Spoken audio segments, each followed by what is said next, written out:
आइज यहाँ ल ल ल यसलाई ल्याएर छोडिदिएछ है ल ल ल है खोइ अब हेर सुईको त्यो लायो होला यसलाई अब ठिक भयो है पार्बो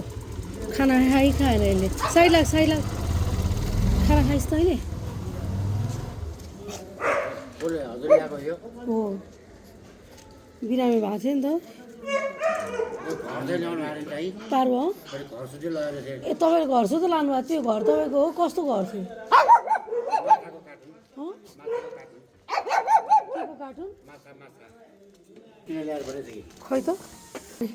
यहाँ बस्ने घर बनाइदिनु भएको रहेछ यहाँ सानो बच्चाको घर यसलाई है यहाँ धेरै धेरै धन्यवाद उहाँहरूलाई ल यो पप्पीको लागि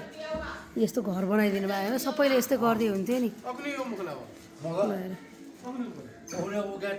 अब बस यहाँ खाना पानी सबै घर बनाइदिएको रहेछ ल